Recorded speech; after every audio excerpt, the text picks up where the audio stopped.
మమ్మల్ని అతిమిక్కిలిగా ప్రేమించిన మా పరలోక రక్షక దేవా, ఈ ఆన్లైన్ ద్వారా ప్రార్థనలో జాయిన్ అవుతున్న ప్రతి ఒక్క బిడ్డను ఈరోజు దీవించమని ఆశీర్వదించమని ప్రార్థిస్తూ, ఈ ఆదివారం ప్రభు దినము మేము ఆరాధనతోనూ కృతజ్ఞతతోనూ ఈ దినాన్ని ప్రారంభిస్తుండగా దేవా, మాకు మీరే తోడు నీడగా ఉండమని ప్రార్థిస్తున్నాం.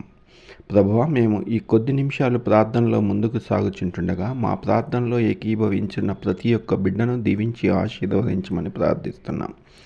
ప్రియమైన దేవుని బిడ్డలారా, కళ్ళు మూసుకున్నట్లయితే ప్రార్థన నాతో పాటు ఏకీభవించమని దేవుని నామమున అడుగుచున్నాం.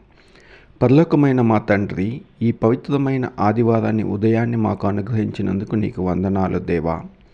మా యొక్క జీవితము నీ మీద ఆశతోనూ కృపతోనూ నింపినందుకు మాకు దయచేసినందుకు నీకు కృతజ్ఞతాస్తుతులు చెల్లిస్తున్నాం దేవా.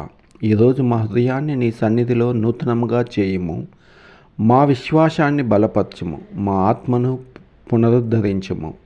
ప్రభువా, నీ వాక్యాన్ని వినే చెవులు, నీ చిత్తాన్ని చేయి హృదయాన్ని మాకు దయచేయము.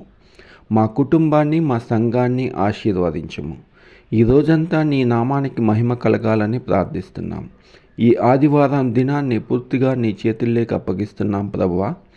మహిమ, ఘనత, స్తోత్రము నీకే చెల్లునుగాక ప్రభువా. ఈ కొద్ది మాటలు మా ప్రభువైన యేసుక్రీస్తు నామములో అతి వినయంగా ప్రార్థించి వేడుకొంచున్నాం తండ్రి, ఆమెన్. మీకు ఈ శుభమైన ఆదివారం కలగాలని దేవుని నామంలో ప్రార్థిస్తున్నాం. ఆమెన్.